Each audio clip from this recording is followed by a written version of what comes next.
In the silent shadows after World War II, something unprecedented emerged. Two superpowers, armed with weapons that could incinerate cities in seconds, locked in a deadly embrace where victory meant mutual annihilation. The world had entered the nuclear age, not with a whimper, but with the earth-shattering roar of atomic power. The most bizarre part? This tension, this constant threat of apocalypse, may have created the longest period without major power conflict in modern history. I'm talking about the nuclear arms race and the chilling doctrine of mutually assured destruction. You're watching History Deciphered with Nathan Gale. Now let's get started. August 6th, 1945. The American bomber Enola Gay dropped Little Boy on Hiroshima, unleashing a destructive force equivalent to 15,000 tons of TNT and killing around 80,000 people instantly. 3 days later, Fat Man devastated Nagasaki. The nuclear age had begun, and humanity would never be the same. While these bombs ended World War II, they simultaneously sowed the seeds for a new kind of conflict.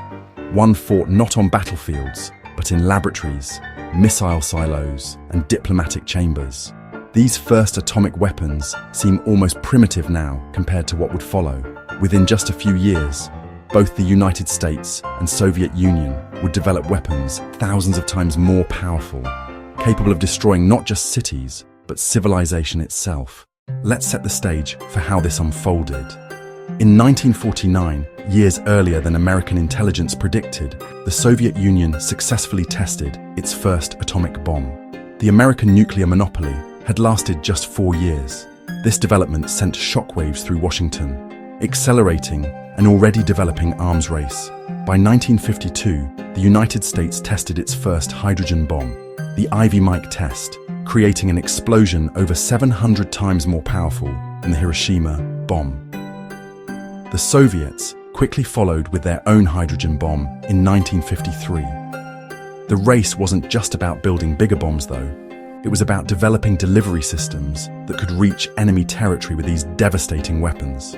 Both sides poured resources into developing long-range bombers, intercontinental ballistic missiles, and submarine-launched ballistic missiles. By the late 1950s, the terrifying ability to deliver nuclear warheads to the opposite side of the planet in under 30 minutes became reality. The escalation was relentless. By the early 1960s, both sides had developed what military strategists called the nuclear triad, the ability to launch nuclear attacks from land-based missiles, submarine-launched missiles, and strategic bombers. This meant that even if one side launched a surprise attack that destroyed many of the opponent's weapons, enough would survive to launch a devastating counterattack. This reality gave birth to the doctrine that would define the Cold War era: mutually assured destruction, aptly abbreviated as MAD. And honestly, madness is exactly what it represented. Here's the twisted logic of MAD. Since both sides possessed enough nuclear weapons to destroy each other many times over, and since no defense system could stop all incoming missiles, neither side could risk starting a nuclear war. The only winning move was not to play. As US Secretary of Defense Robert McNamara put it in the 1960s, the cornerstone of our strategic policy continues to be to deter nuclear attack upon the United States or its allies. We do this by maintaining a highly reliable ability to inflict unacceptable damage upon any single aggressor or combination of aggressors at any time during the course of a strategic nuclear exchange, even after absorbing a surprise first strike. It's worth dwelling on this for a moment. Peace was maintained by the guarantee of absolute devastation. The Cuban Missile Crisis of 1962 brought the terrifying reality of MAD into sharp focus. When American spy planes discovered Soviet missiles being installed in Cuba, just 90 miles from Florida, the world stood on the precipice of nuclear war for 13 tense days. Soviet leader Nikita Khrushchev and President John F. Kennedy engaged in a dangerous game of chicken, each knowing that backing down would show weakness, but pushing forward could mean the end of civilization. I mean, we came frighteningly close to the brink. At one point, a Soviet submarine near Cuba, under depth charges from American destroyers, considered launching a nuclear torpedo. The decision of one Soviet officer, Vasily Arkhipov, to refuse authorization may have single-handedly prevented nuclear war. The crisis eventually resolved when Khrushchev agreed to remove the missiles in exchange for America removing similar missiles from Turkey, and a public pledge not to invade Cuba. The Cuban Missile Crisis served as a wake-up call. Both sides realized they had come too close to the unthinkable. In its aftermath, a direct hotline was established between Washington and Moscow to ensure faster communication during crises. This was the beginning of a strange paradox that would characterize the nuclear age. Even as both sides continued building more and deadlier weapons, they simultaneously worked on mechanisms to prevent those weapons from ever being used. The arms race was accelerating, but so too were efforts to control it. By the 1970s, the numbers had become truly staggering. The global nuclear arsenal peaked at around 70,000 warheads, enough to destroy human civilization many times over. The technology kept advancing too. Multiple independently targetable re-entry vehicles, or MIRVs, allowed a single missile to carry multiple warheads that could hit different targets. Suddenly, the math of deterrence became even more complicated. One missile could now take out several of the enemy's missiles. This threatened to destabilize MAD by potentially making a first strike more attractive. If you could take out most of your enemy's weapons with just a portion of yours, maybe the calculus of nuclear war would change. But both sides quickly achieved this capability, essentially resetting the balance of terror. Living under this nuclear shadow affected society in profound ways. In the United States, schoolchildren practiced duck and cover drills, as if hiding under a desk could protect them from nuclear fire. Families built fallout shelters in their backyards. Popular culture reflected these anxieties.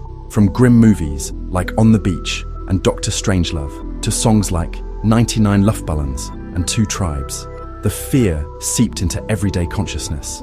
I've spoken with people who grew up during this period, and many describe having recurring nightmares about nuclear war, or wondering if they would ever get the chance to grow up. There was a collective psychological trauma happening, a generational anxiety that we're still processing today. The early 1970s saw the first meaningful attempts at arms control. The Strategic Arms Limitation talks resulted in the SALT-I Agreement and the Anti-Ballistic Missile Treaty in 1972. Here's where the logic gets really interesting. The ABM Treaty limited defensive systems based on the counterintuitive idea that being vulnerable to attack actually enhanced stability. If either side developed an effective defense against nuclear missiles, it might be tempted to launch a first strike, knowing it could intercept any response. By limiting defensive systems, both sides remained vulnerable, reinforcing the MAD doctrine. I mean, think about that. We created stability by ensuring both sides remain vulnerable to annihilation. It's like two people pointing guns at each other and agreeing not to wear bulletproof vests.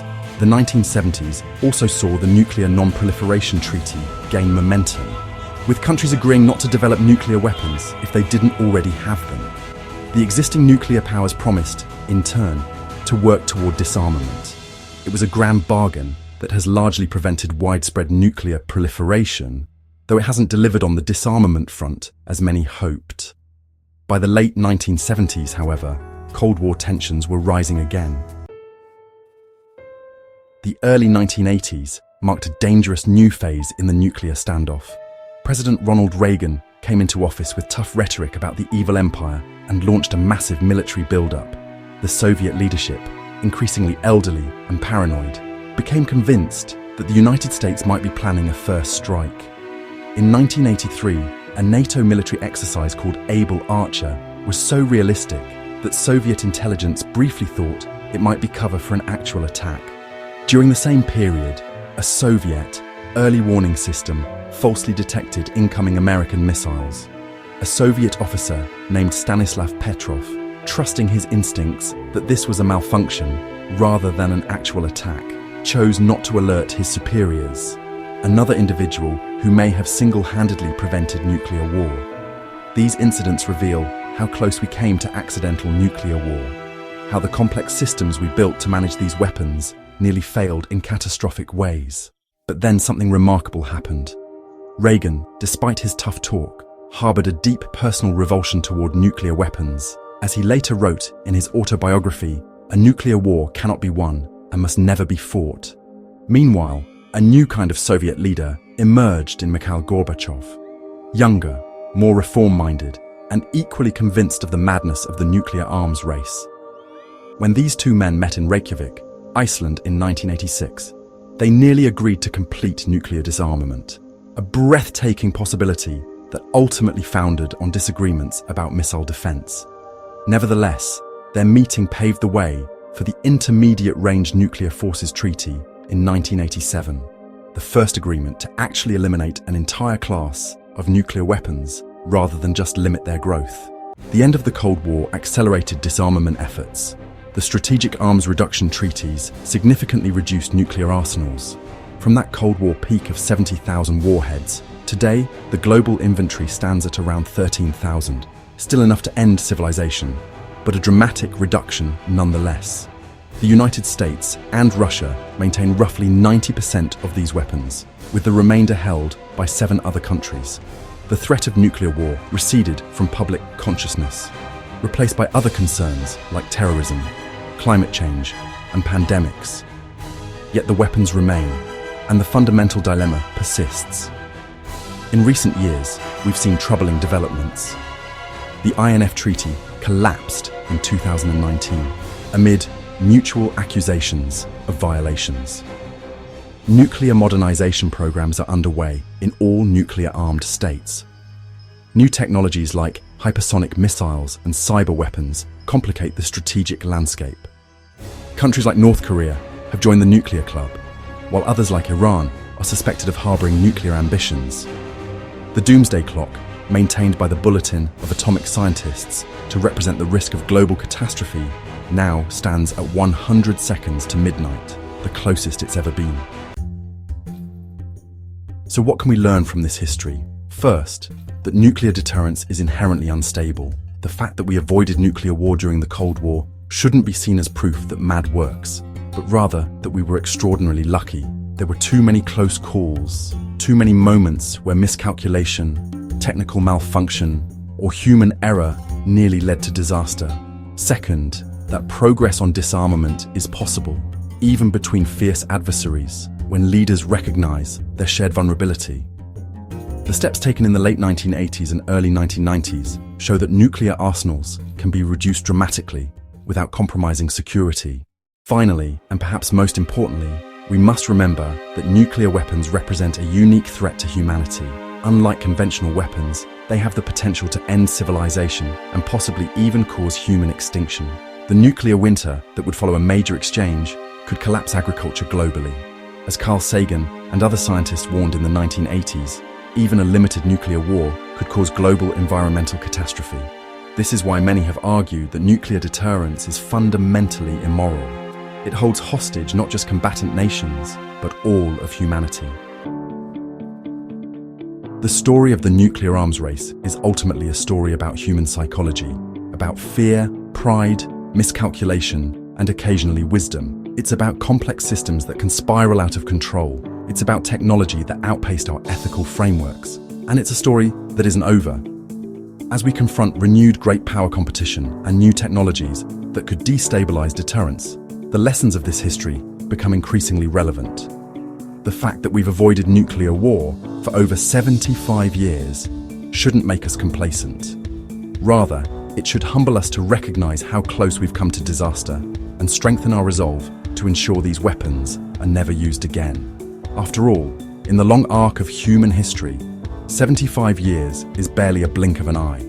Our experiment with living under the shadow of nuclear annihilation is still in its early stages. For the sake of future generations, we must ensure it doesn't end in catastrophe. The challenge of the nuclear age remains with us: how to escape from the trap of mutually assured destruction without triggering the very catastrophe we seek to avoid. It may be the most important challenge we ever face.